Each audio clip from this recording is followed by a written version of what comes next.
غازی او میرا پیر غازی او میرا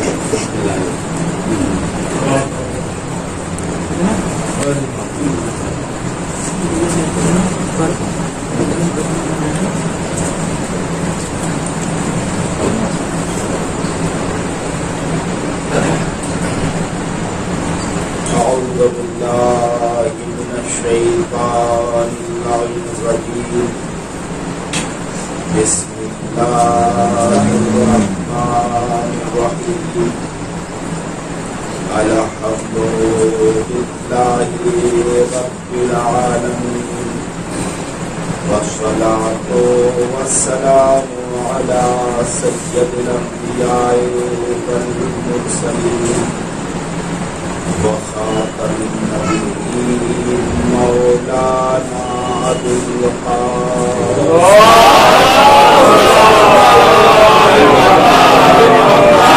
وآله الطيبين الطاهرين المعصومين المنتصبين المنتدبين ولعنة الله على أعدائهم أجمعين.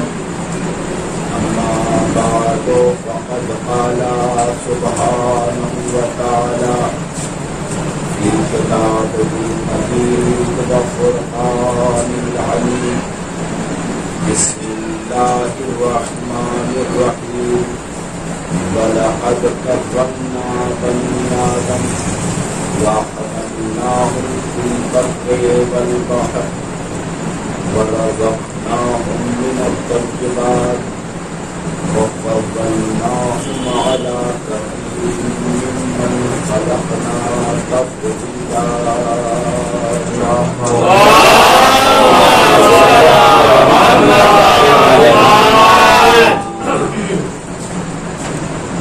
بزرگان عزیز، برادران ایمان، عزاداران سید الشہداء علیہ السلام، قرآن مجید کی جس گرامی آیت کی تلاوت کا شرف حاصل کیا گیا، اس میں ارشاد ہو رہا ہے ہم نے اولاد آدم کو فضیلت و کرامت بخشی اور خوشی اور غریب میں سواریاں فراہم کی اور ہم نے پاک و پاکیزہ رزق عطا کیا اور اپنی بہت ساری مخلوقات پر انسان کو وسیلہ سروال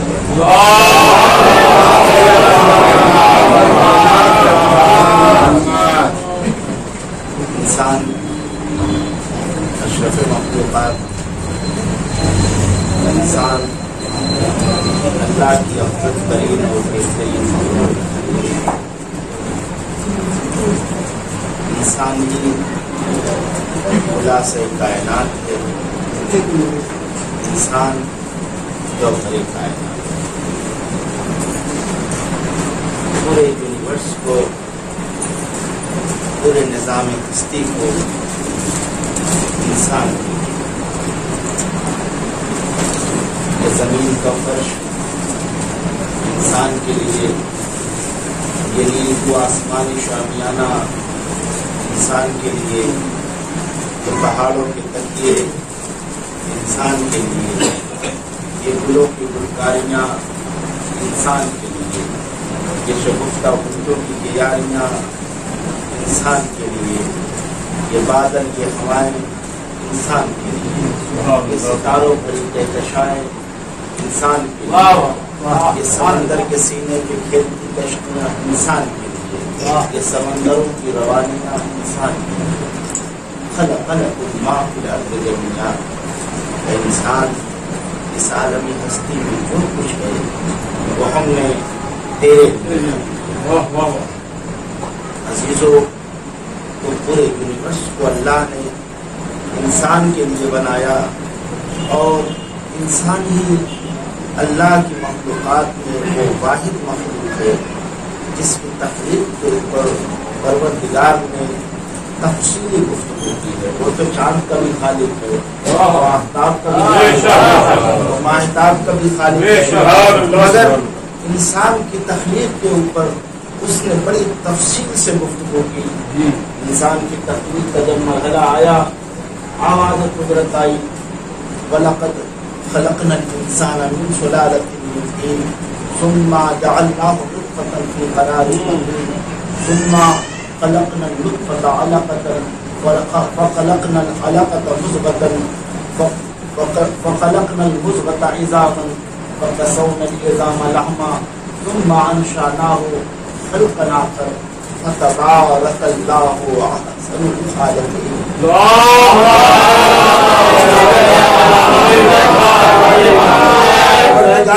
انسان کی تخلیق پر تفصیلی گفتگو کر رہا ہے اور تمام عالم ہستی میں انسان ہی وہ واحد مخلوق ہے جس کی تخلیق پر خود خالق کو ناز ہے، جس کی صنعت پر خود صنع کو ناز ہے، جس کی تصویر پر خود مصور کو ناز ہے.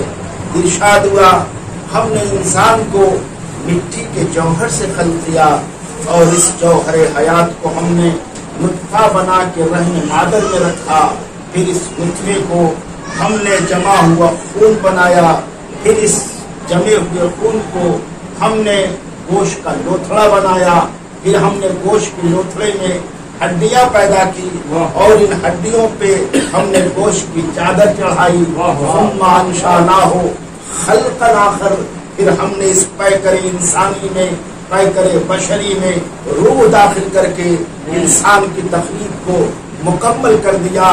جیسے ہی انسان کی تخلیق مکمل ہوئی، خالق نے جھوم کے کہا فتبارک اللہ احسن الخالقین، دیکھو میں کتنا بہترین خلق کرنے والا ہوں.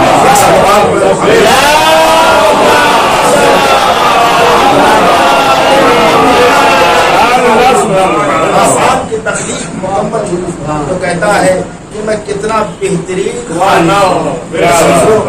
آپ دیکھ رہے ہیں انسان وہ مخلوق ہے جس کی تخلیق پر خود خالق کو ناز ہے. اس نے سورج بنائے، چاند بنائے، سب خلق کیا، مگر کسی مخلوق کی تخلیق کے ناز نہیں، مگر انسان کی تخلیق پر اللہ کو ناز ہے اور انسان اللہ کی تخلیق کا شاہکار ہے. عزیزو غور کیجیے گا، تخلیق کا شاہکار ہے.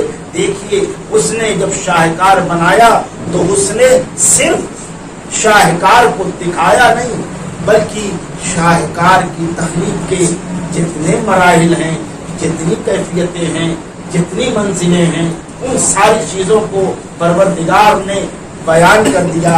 عزیزو ہمارے پاس جب کوئی اہم نسخہ آ جاتا ہے تو ہم چاہتے ہیں کہ کسی کو خبر نہ ہونے پائے کہ کیا کن کن چیزوں سے مل کے یہ نسخہ تیار ہوا ہے. میں ایک جملہ کہا کرتا ہوں، ایک مثال دیا کرتا ہوں. یہ لکھنؤ کے شہر میں ٹنڈے کبابیہ بہت مشہور ہے. آپ جا کے دوستی کر لیجئے، آپ عزیزو جائیے دوستی کر لیجئے. آپ کہیے کہ ذرا سا بتا دیجئے کیا انگریڈینٹس ہیں، کیا کس مقدار دیکھیے دوستی جتنا کھانا ہو کھائیے بھی، گھر لے کے جائیے، مگر یہ نہیں بتا سکتا کہ کیا کیا انگریڈینٹس ہیں، کن کن چیزوں سے کباب تیار کیا گیا، اس لیے کہ ہمارا یہی بزنس ہے. تو عزیزو دیکھیے پاکستان کے بہت بڑے سائنٹسٹ عبد القادر خان کو ہاؤس اریسٹ کر دیا گیا، نظر بند کر دیا گیا، صرف اس خدشے کی بنیاد پر کہ یہ ٹیکنالوجی کا مالک ہے، یہ ایٹم بم بنانے کی کیفیت کو جانتا ہے، یہ ایٹم بم بنانے کی ٹیکنالوجی کو جانتا ہے. کہیں یہ شخص ایٹم بم بنانے کی ٹیکنالوجی کسی اور ملک کے ہاتھ نہ بیچ دے اور دوسرا ملک اس ایٹم بم کی ٹیکنالوجی کا مالک ہو جائے اور کوئی دوسرا اسلامی ملک ایٹم بم بنانے کو کا ہنر اس کے پاس آ جائے. تو عزیزو جب ہمارے یہاں ہم کوئی کسی شاہکار کو تخلیق کرتے ہیں تو عزیزو ہم شاہکار کو دکھاتے تو ہیں مگر بتاتے نہیں کہ کیسے بنایا ہے، مگر پروردگار عالم نے انسان کی تخلیق کو، انسان اللہ کی تخلیق کا وہ شاہکار ہے، اس نے شاہکار کو دکھایا بھی اور بتایا بھی کہ ہم نے انسان کو مٹی کے جوہر سے بنایا، پھر اس مٹی بنا کے کو پھر مزغہ بنایا، مزغے کے بعد ہم نے اس میں پیکر انسانی میں روح داخل کر دیا۔ عزیزو، اللہ نے انسان کی تخلیق کے سارے مراحل کو بیان کرنے کے بعد آواز دیتا ہے اگر تم میں دم ہے تو پھر انسان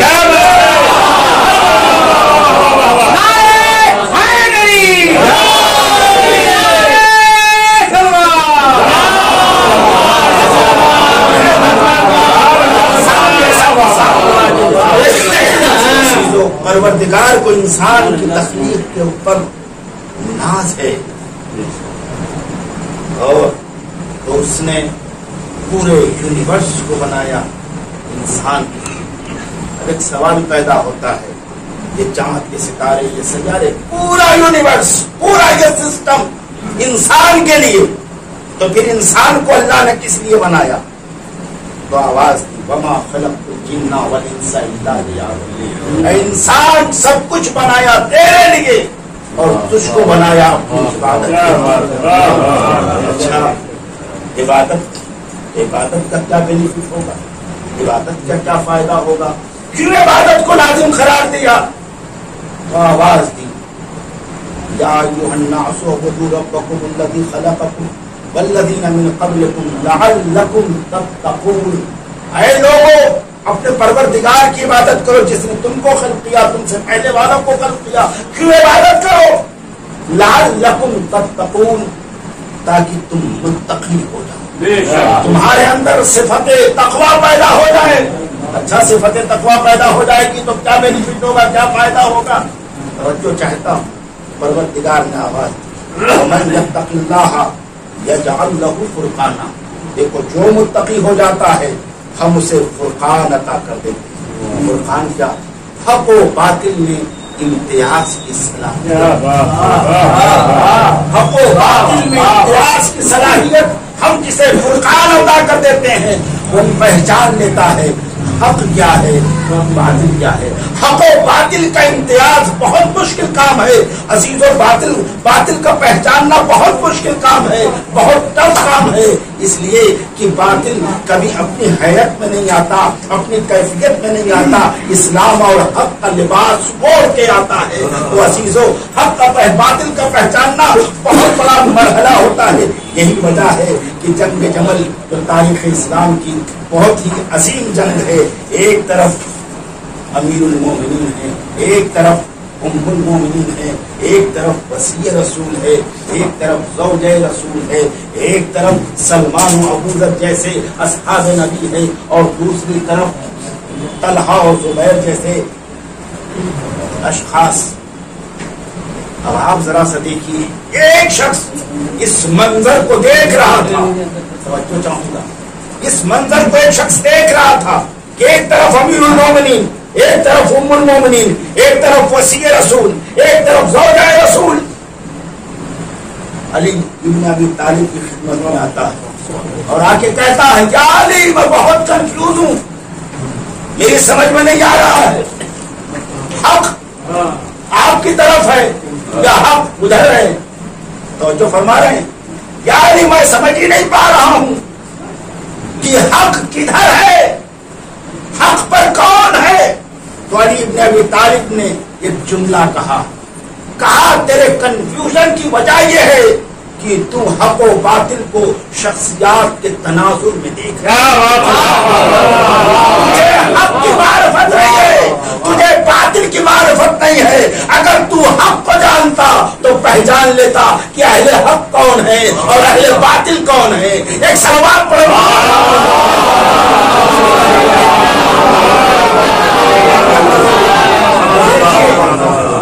عبادت پورا یونیورس انسان کے لیے، توجہ چاہتا ہوں، پورا یونیورس انسان کے لیے، انسان عبادت کے لیے، عبادت کس لیے؟ تقوی کے لیے۔ اچھا، تقوی کا بینیفٹ کیا ہوگا؟ میں نے ایک بینیفٹ عرض کیا، اتقوا اللہ لعلکم تفلحون، تم تقوی الہی اختیار کرو، متقی بن جاؤ. کیوں؟ تاکہ تم کامیاب ہو جاؤ.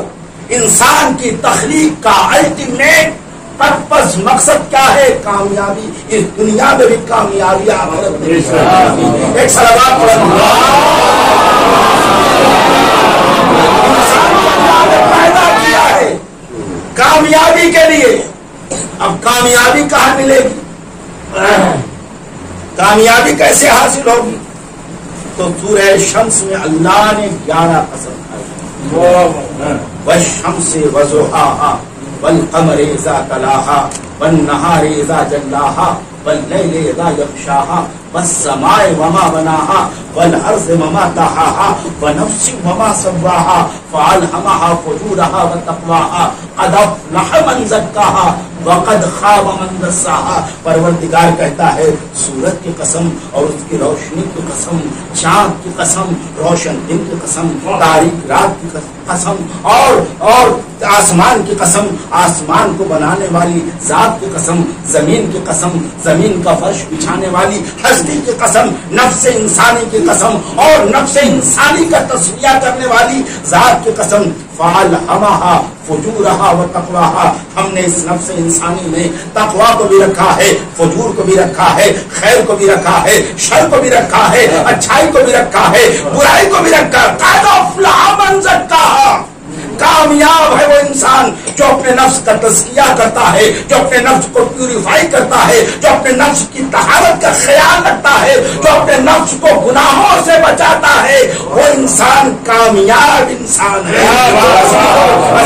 انسان کی کامیابی کس چیز میں ہے؟ تزکیہ نفس میں ہے. ایک صلوات پڑھو.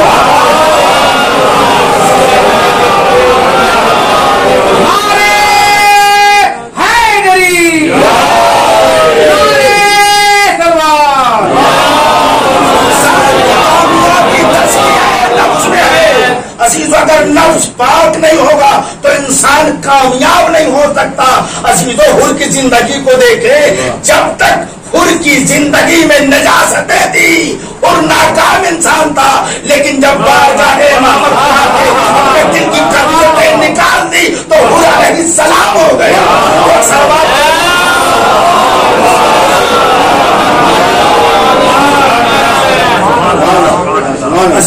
تو انسان کی کامیابی تزکیہ نفس میں ہے، طہارت نفس میں ہے، پیوریفیکیشن آف سول میں ہے. تو عجیب بات ہے عزیزو، مگر ہمارے نفس کے اندر کتنی برائیاں ہیں، کتنی گندگیاں ہیں، کتنی گندگی ہے. عزیزو دیکھیے، جب کبھی کبھی ہمیں کسی چیز کا ٹیسٹ نہیں ملتا، پانی کا ٹیسٹ نہیں ملتا، کھانے کا ٹیسٹ نہیں ملتا، ڈاکٹر کے پاس جاتے ہیں تو ڈاکٹر کیا کہتا ہے؟ ذرا اپنا ملیریا کا ٹیسٹ کرائیے، اور آج کل تو کہا جائے گا کووڈ کا ٹیسٹ کرائیے.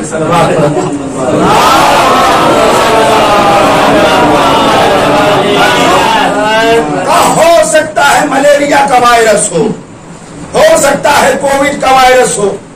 تو معلوم یہ ہوا جب جسم کے اندر ملیریا کا وائرس داخل ہو جاتا ہے تو نہ کھانے میں ٹیسٹ ملتا ہے، نہ پینے میں ٹیسٹ، ہر چیز ٹیسٹ لیس معلوم ہوتی ہے. عزیزو یہ ہمارے نفس میں کتنے وائرس ہیں، غیبت کے وائرس ہیں، حسد کے وائرس ہیں. سب سے بڑی مشکل یہ ہے ہر آدمی کو کسی چیز میں مزہ نہیں آ رہا ہے. پورا محرم گزر گیا، لطف نہیں آیا، عبادتیں کر لی مگر لطف عبادت سے محروم ہے. توجہ چاہتا ہوں، قرآن میں سورہ اعلیٰ میں اللہ نے کیا کہا؟ قد افلح من تزکا. توجہ کیجیے گا، بہت لطیف اشارہ آپ کی خدمت کرو. قد افلح من تزکا وذکر اسم ربہ فصلی. پروردگار نے کیا ترتیب رکھی؟ قد افلح من تزکا، پہلے تزکیہ نفس کا تذکرہ کہ کامیاب ہے وہ انسان جس نے اپنے نفس کا تزکیہ کیا. سورہ اعلیٰ میں کامیاب ہے وہ انسان جس نے اپنے نفس کا تزکیہ کیا. تو پہلے تزکیہ نفس کا تذکرہ وذکر اسم ربہ، پھر پروردگار کہتا ہے تزکیہ نفس کر لیا، اب اللہ کو یاد کیا، فصلی اور نماز پڑھی. دیکھیے ترتیب کو دیکھیے، تزکیہ نفس پہلے، ذکر الہی بعد میں، نماز بعد میں. عزیزو آج کسی کو نماز میں لطف نہیں آ رہا ہے، ہر ایک کہتا ہوا نظر آ رہا ہے ہم نمازیں تو پڑھ رہے ہیں مگر نماز پڑھنے میں لطف نہیں آیا، مگر ہمیں لطف، ہم لوگ لطف روزہ سے محروم ہے. حج کے لیے چلے گئے، لاکھوں روپے خرچ کر لیا مگر لطف حج سے محروم ہے. کیوں عزیزو؟ ایک ملیریا کا وائرس داخل ہو جائے تو نہ کھانے میں مزہ ہے نہ پینے میں مزہ ہے، اور ہزاروں غیبت و حسد کے وائرس کو رکھنے کے بعد نفس میں چاہتے ہیں کہ نمازوں میں مزہ آ جائے، روزوں میں مزہ آ جائے. عزیزو پروردگار کہہ رہا ہے پہلے تم اپنے نفس کا تزکیہ کرو، جتنے وائرس ہیں سب کو صاف کرو، پھر ایک سجدہ کرو گے اس میں بھی لطف آئے گا.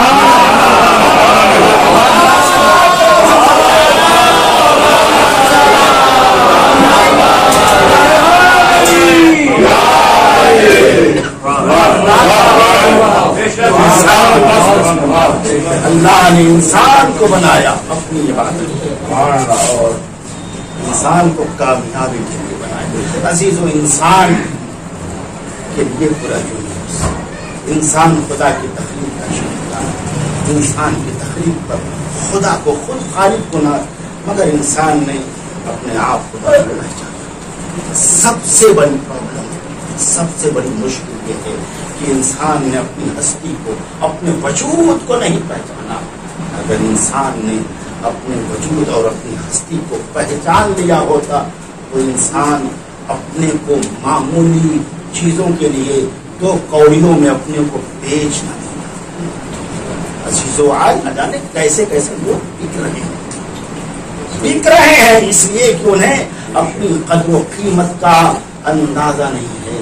انسان جب بھی، جہاں بھی، جس مقام پہ بھی، یاد رکھیے گا جادہ حق سے ہٹ جائے، جہاں پہ انسان، جہاں پہ سچ بولنا چاہیے وہاں انسان جھوٹ بولنے لگے، سمجھ لیجئے گا اس انسان نے اپنے کو بیچ دیا. میں نے 2000 کسی نے دیے، 1000 آپ کو دیا، 1000 خود رکھ لیا. میں نے بتا دیا کہ میری قیمت کیا ہے، میری قیمت کیا ہے میں نے بتا دیا. آپ کو کسی نے 200 روپے دیے، دبا لیا، بتا دیا کہ حیثیت کیا ہے. ایک چائے پی لی اور سچ بولنے کی طاقت نہ رہی، سمجھ میں آ گیا آپ کی حیثیت کیا ہے.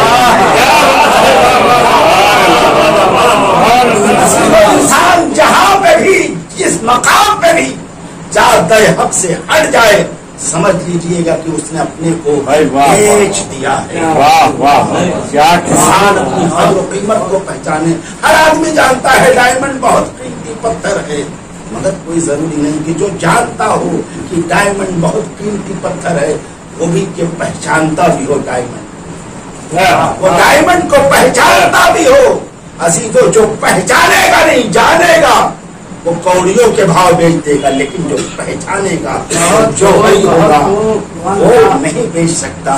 ہمیں چاہیے کہ اپنے جوہر ذات کو پہچانے کہ ہم کتنے قیمتی ہیں. علی بن ابی طالب نے فرمایا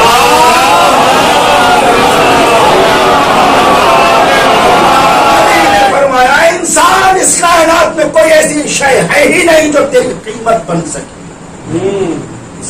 پوری کائنات تیرے لیے بنائی، جو تیرے لیے بنی وہ تیری قیمت کیسے بن سکتی؟ انسان تیری معمولی قیمت یہ ہے، معمولی قیمت جنت ہے. جنت سے تو کم کہ اپنے کو بیچنا ہی نہیں. ایک صلوات پڑھے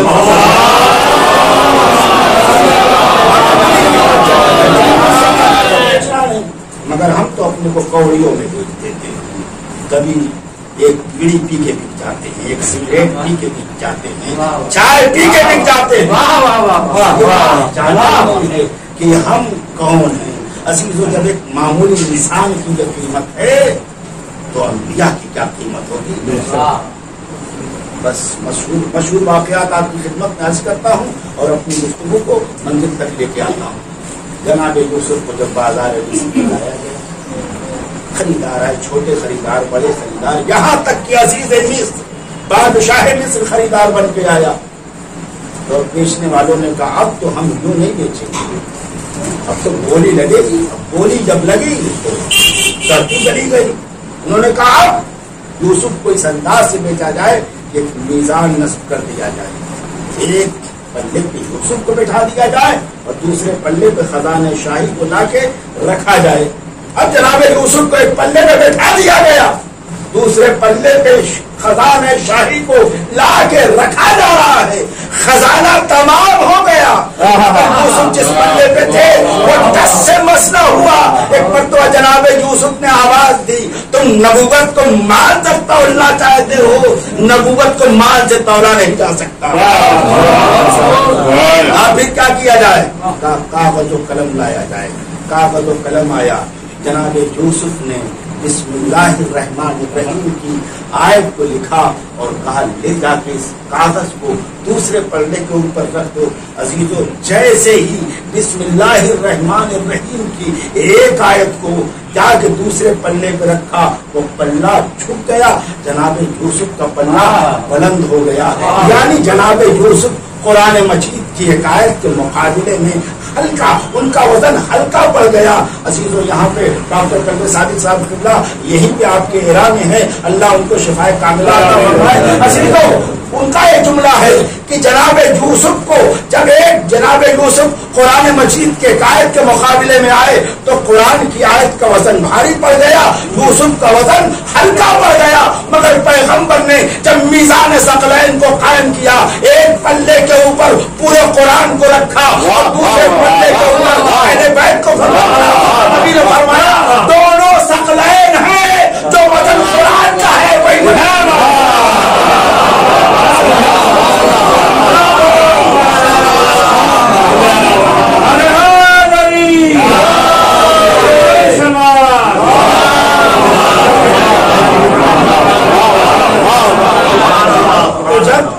یوسف کی یہ قیمت ہے، یوسف کا وزن اتنا ہے، تو فخر یوسف کا وزن کیا ہوگا؟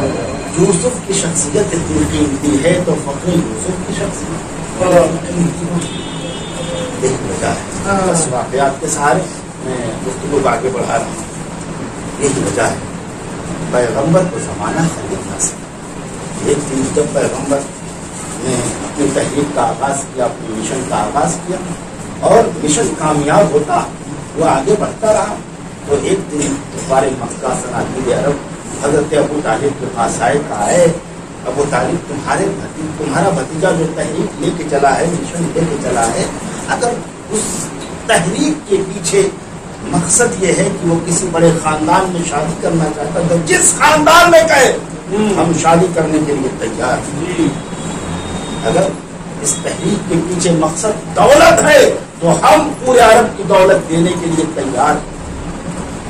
اگر اس تحریک کے پیچھے مقصد حکومت ہے تو ہم تخت حکومت کے بٹھا کے حاکم و بادشاہ تسلیم کرنے کے لیے تیار ہیں، مگر اپنے بھتیجے سے کہہ دو کہ وہ ہمارے خداؤں کو برا نہ کہے، ہم دولت دیں گے، ہم حکومت دیں گے، عرب کی بہترین خاتون دیں گے، اس پیغمبر کو دے رہے ہیں جس کے صدقے میں پوری کائنات خلق ہوئی ہے۔ جناب ابو طالب نے کہا ہے بیٹا صنادید عرب آئے تھے، یہ تجویز پیش کی ہے۔ ایک مرتبہ پیغمبر نے فرمایا اے چچا، یہ عورت کی بات کرتے ہیں، دولت کی بات کرتے ہیں، حکومت کی بات کرتے ہیں، اگر ایک ہاتھ پہ سورج رکھ دیں، ایک ہاتھ پہ چاند رکھ دیں، جب بھی میں اپنی تحریک سے باز نہیں آ سکتا۔ تو عزیزو پیغمبر نے بتا دیا کہ پیغمبر کی شخصیت کا وزن سورج سے بھی زیادہ ہے، چاند سے بھی زیادہ۔ ایک اور صلوات پڑھے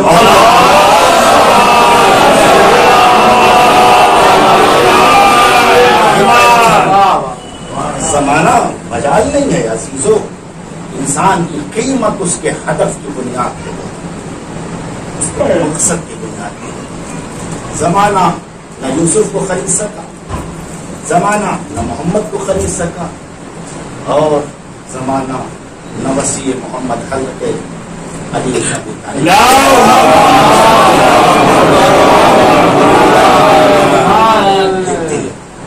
اور جو عائشہ سے بہترین حلوہ تیار کر کے علی بن ابی طالب کے پاس آئے۔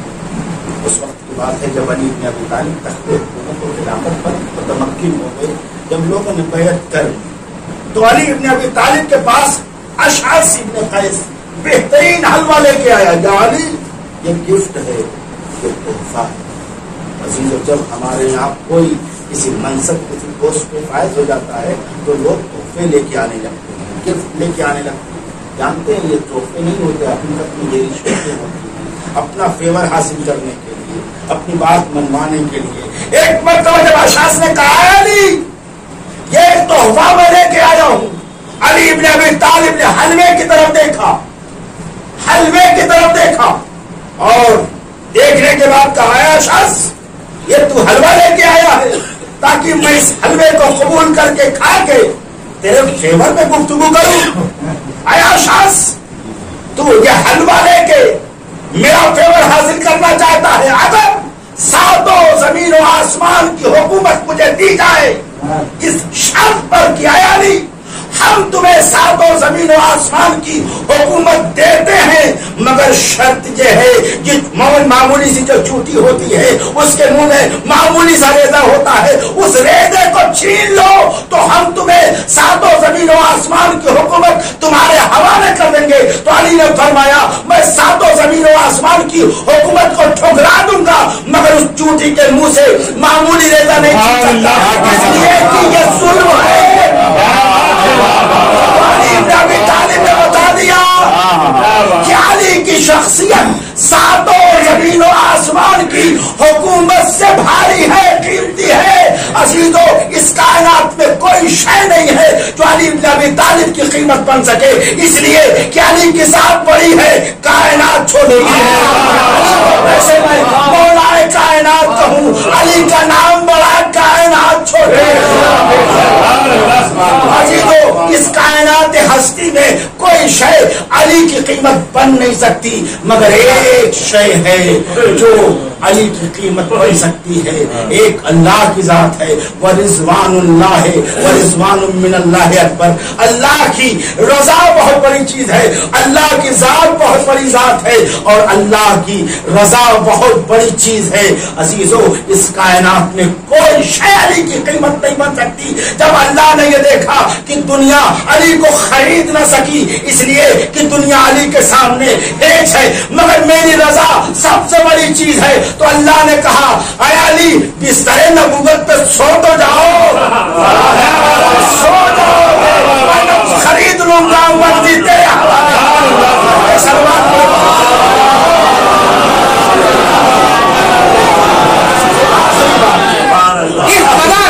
اس قدر صاحب کردار کہا جاتا ہے، اس قدر صاحب کردار کہا جاتا ہے، ہم سب کو مولا کا عزادار کہا جاتا ہے، ہم سب کو مولا کا عزادار کہا جاتا ہے۔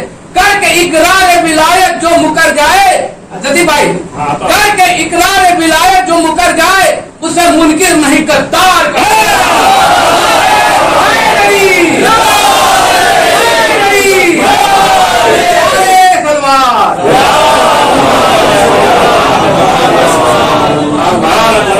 انسان حقیقت میں انسانیت اگر جس انسان کے اندر ہے وہ انسان ہے، انسانیت انسانی اقدار کسی میں نہیں۔ بس آخری بات، اگر کسی میں انسانی اقدار نہیں ہے تو سمجھ لیجیے گا وہ بظاہر انسان ہے مگر حقیقت میں حیوان۔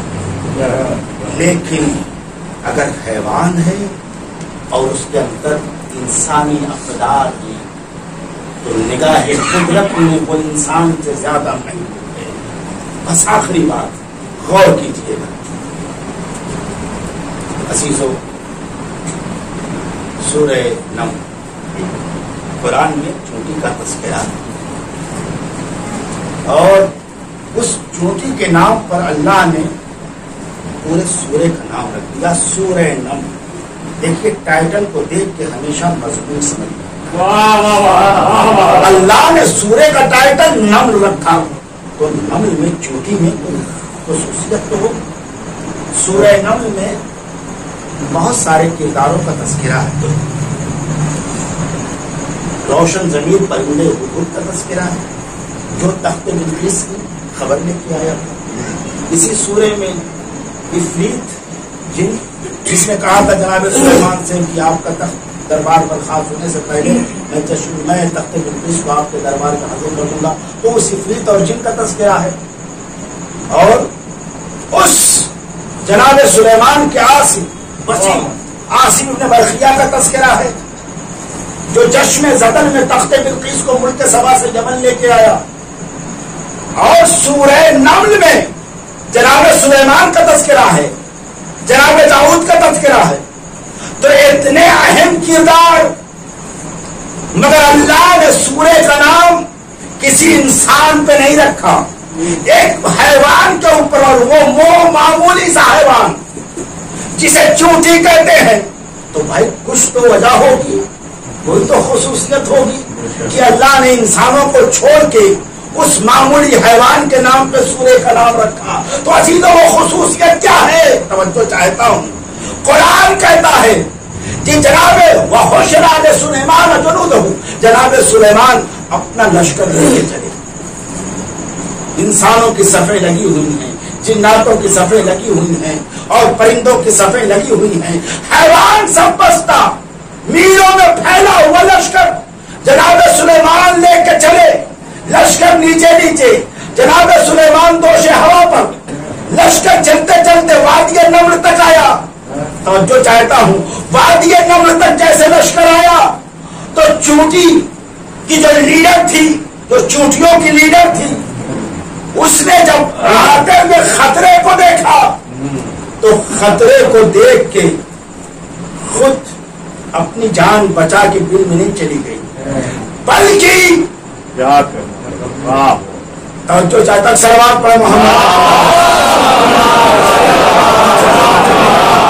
خطرے کو دیکھا، لشکر آ رہا ہے، سلیمان کا عظیم لشکر، خطرے کو دیکھ کے بل میں خود نہیں بھاگ کے چلی گئی، اس لیے کہ وہ لیڈر تھی، لیڈر میدان چھوڑ کے نہیں بھاگا کرتے، وہ سردار تھی، سردار میدان چھوڑ کے نہیں بھاگا کرتے۔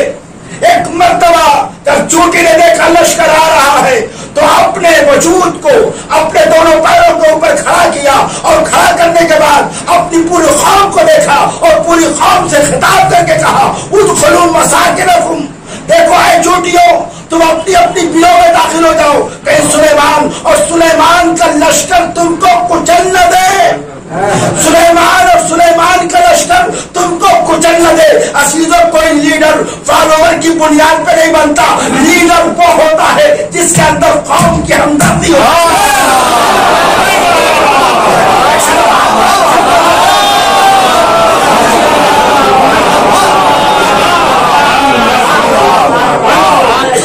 لیڈر وہ سیاسی لیڈر ہوتے ہیں، وہ اور لیڈر ہوتے ہیں، وہ سیاسی لیڈر ہوتے ہیں جو کہتے ہیں ہم تو اپنا جھولا لے کے چلے جائیں گے، اپنا بستہ لے کے چلے جائیں گے۔ عزیزوں جو لیڈر حقیقی لیڈر ہوتا ہے وہ قوم کی مشکلات کو حل کرتا ہے، قوم کو مشکلات میں نہیں ڈالتا۔ ایک صلوات پڑھ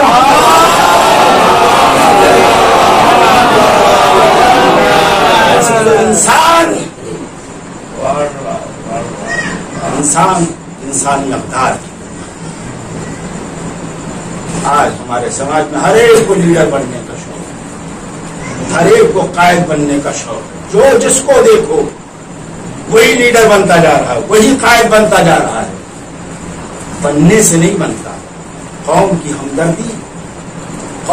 ہمدردی اپنے دل میں رکھو، قوم کے ہمدرد بن جاؤ، تمہیں قوم اپنے سروں پہ بٹھائے، اپنے پلکوں پہ بٹھائے۔ بس تو انسان کو چاہیے کہ اپنی قدر و قیمت کو پہچانے. جو انسان اپنی قدر و قیمت کو پہچان لیتا ہے وہ اپنی کو کبھی معمول چیزوں کے لیے حسین ابن علی سے یزید نے مطالبہ بیعت کیا. یعنی حسین کی قیمت، حسین کے سامنے دو آپشن رکھیے، حسین یا تو بیعت کرو یا تو جاؤ، دو آپشن. حسین نے کہا جان دے سکتا. یزید سوچ رہا تھا حسین کے لیے جان دینا مشکل کام ہوگا، مگر حسین نے یزید کے نظریے کو بدل دیا. اے یزید، بیعت کرنا مشکل ہے، جان دینا. حسین ابن علی جان دے شہادت کا نذرانہ پیش کر دیا. سب کچھ اسلام کو سب کچھ بچا لیا، مگر عزادار زہرا کا گھر ثانی زہرا کی رضا میں جملہ کہا کرتا ہوں، کبھی مجلس ہوا کرے زیادہ سے زیادہ تعداد میں مجلس کہ آپ کی کثرت کو دیکھ کے، آپ کی تعداد کو دیکھ کے شہزاد قیامت کے دن کچھ لوگ جہنم میں ڈالے جا رہے ہوں.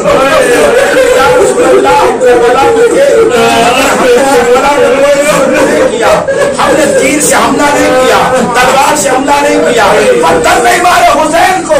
رسول آواز دینے میں نے مانا کہ تم نے کربلا میں کچھ بھی نہیں کیا، مگر لشکر یزید میں تو شامل ہوئے.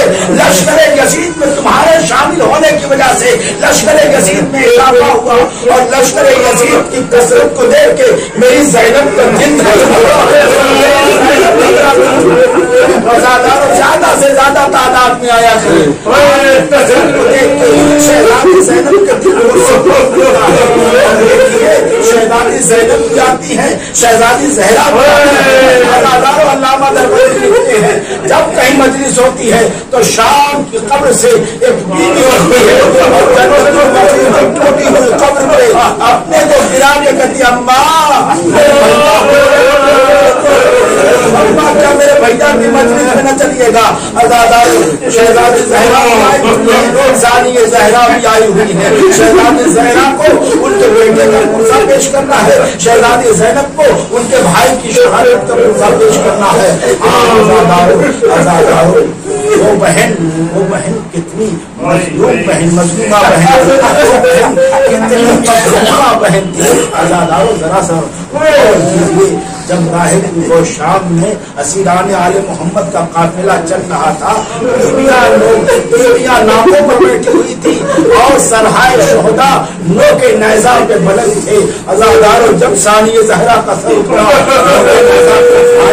نظر آتا.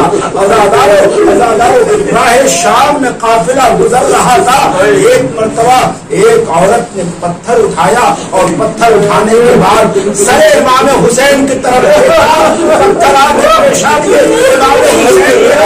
پیشانی سے خون جاری ہوا. عزادارو خدا نہ کرے ایسا کبھی ہو کہ آپ کی کسی چیز کا جنازہ اٹھے اور کوئی بے ادبی کرے. عزادارو جیسے ہی پتھر پیشانی امام حسین پہ لگا، جناب زینب تڑپ گئی. اے بھیا شہادت کے بعد تجھے پتھر مارے جا رہے ہیں، یہ زینب تیری مدد نہیں کرتے. جناب زینب نے اپنے پیشانی کو چھوٹے مہمن پہ دے مارا. اے بھیا یہ قافلہ بھی چل رہا تھا کہ راہب کے دیر کے قریب آیا. بیویاں ناکوں سے اتری اور سرحائے شہداء جو نوکے نیزے کے اوپر تھے ان نیزوں کو دیوار سے لگا کے کھڑا کر دیا گیا. تھکی ہوئی بیویاں آرام کرنے لگی، مگر عزادارو انہی بیویوں کے درمیان ایک چھوٹی سی بچی تھی. وہ رو رہی تھی، ہائے میرا بابا حسین، ہائے میرا بابا حسین. میرا بابا حسین کہاں گیا؟ راہب اپنے دیر میں اپنی زوجہ کے ساتھ سو رہا تھا. اس کی زوجہ اٹھی، کہا دیکھو کوئی بچی ہے کہ باہر حسین حسین کہتے روتی ہے. حسین تو ہمارے محسن ہے، حسین تو ہمارے بچی کسی اور کا نام لے کے روئے، ہمارے محسن کا نام لے کے نہ روئے. اس لیے کہ ہمارے محسن کا نام لے کے روتی ہے، ہمارا دل بیٹھ کے رکھتا ہے. راہب دیر سے باہر آیا،